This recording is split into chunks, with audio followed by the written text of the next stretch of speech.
and the Trouble with Chocolate by Kes Gray. Illustrated by Gary Parsons.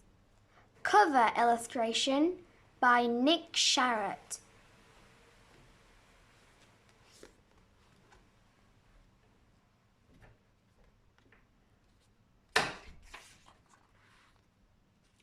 Daisy and the Trouble with Chocolate.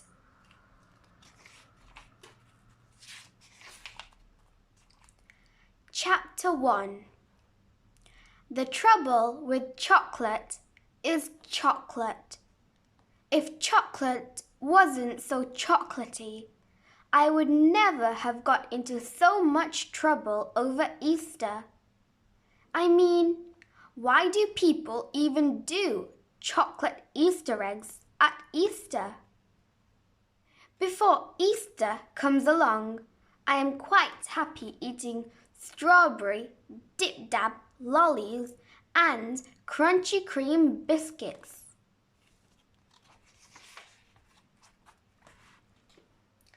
Neither of those has got even the tinsiest bit of chocolate in them at all.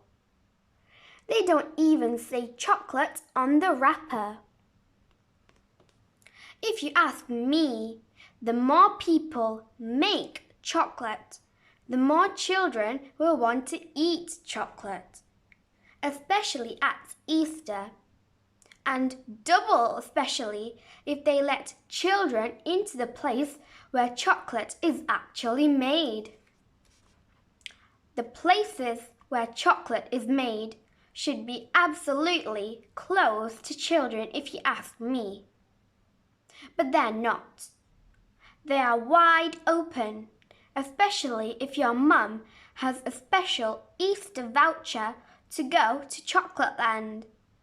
And triple especially if your neighbour knows someone who actually works there, which isn't my fault.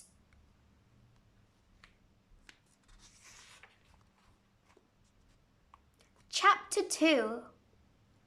I wasn't even thinking about chocolate when my school broke up for the Easter holidays.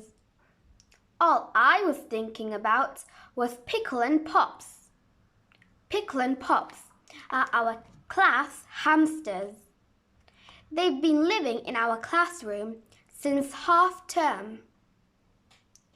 When Mrs. Peters told us we were getting real live hamsters to live in our classroom, I nearly fell off my chair. I was so excited.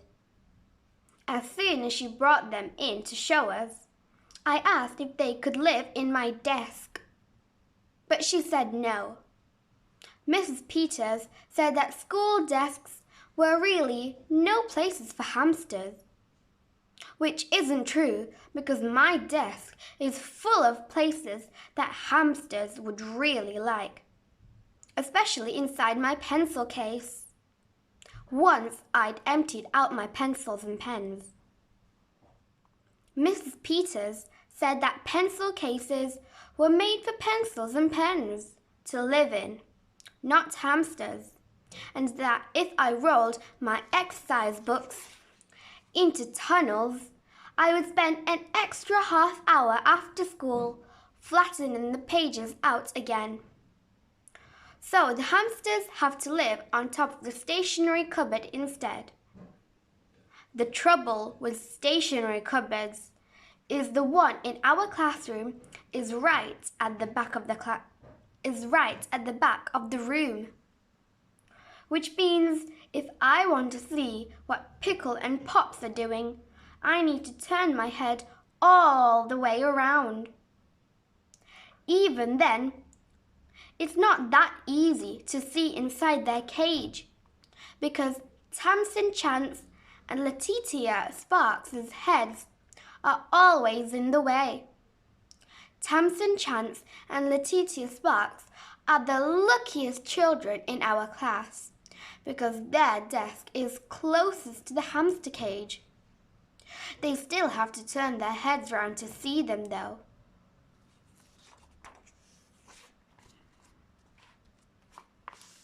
The trouble with turning your head round in class is Mrs. Peters doesn't like it, especially if she is teaching you lessons at the same time.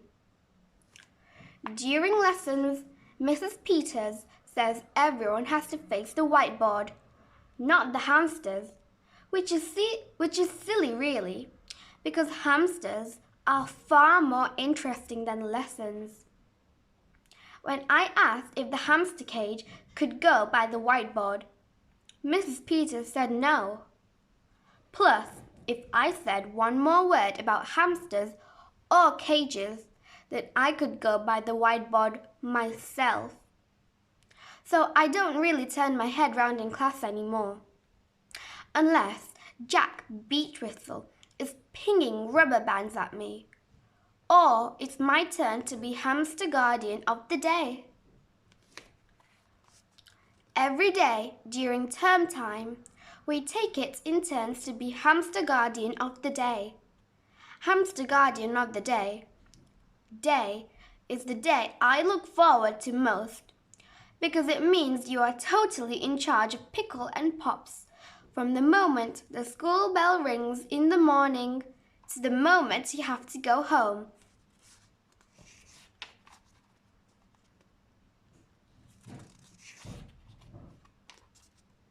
It's so brilliant.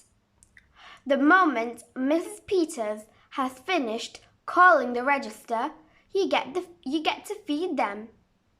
Plus, if your turn comes on a Friday, you get to clean out their cage too. The trouble with feeding hamsters is you can't just give them any old food. You have to give them exactly the right things. Otherwise, they'll turn into guinea pigs. Every day, Pickle and Pops need fresh water in their water bottle, plus a tablespoon of normal hamster food each, plus a piece of fruit. Pickle likes apple. Pops prefers blueberries. Or, if there isn't any fruit, you can give them something like carrots, cauliflower, or green beans. But don't cook them. They prefer them raw.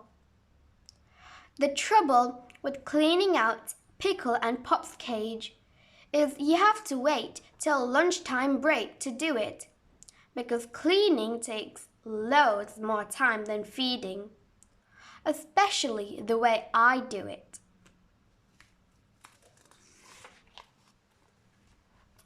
If I had to choose between feeding Pickle and Pops and cleaning them out, I'd choose cleaning them out because then I get to count how many poos they've done in a week.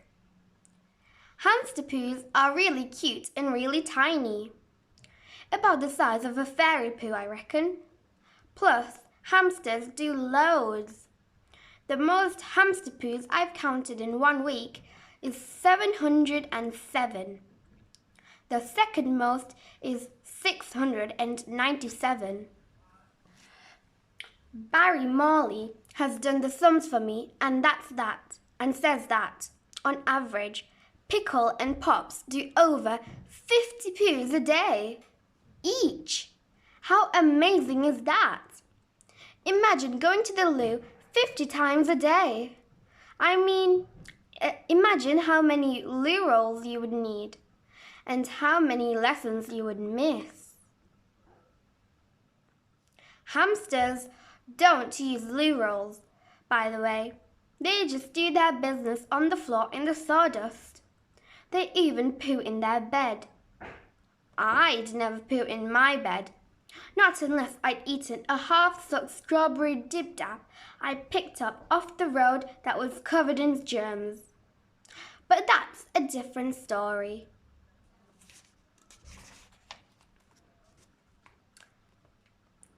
When Mrs. Peters asked me if I would like to be hamster guardian of this Easter holiday, I couldn't believe my ears. Me, Daisy Butters, the first ever person in our class to get to look after Pickle and Pops at home. I don't think Pickle and Pops could believe their ears either, because when I looked at their cage, both of them were wide awake. I don't know if you know, but hamsters do loads of sleeping during the day, so they must have been really pleased to hear that they would be going home with me.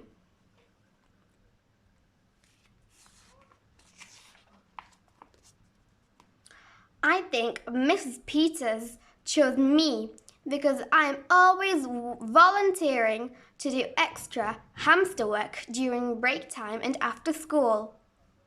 Plus, she knows I don't have an actual pet of my own at home. When I told Gabby, I thought she might be a bit jealous. But Gabby has a pet cat called Saturn at home. The trouble with pet cats called Saturn is they eat hamsters, or at least they would if they got a chance. So there is no way she would want to look after Pickle and Pops at home. I did though. All I had to do was persuade my mum.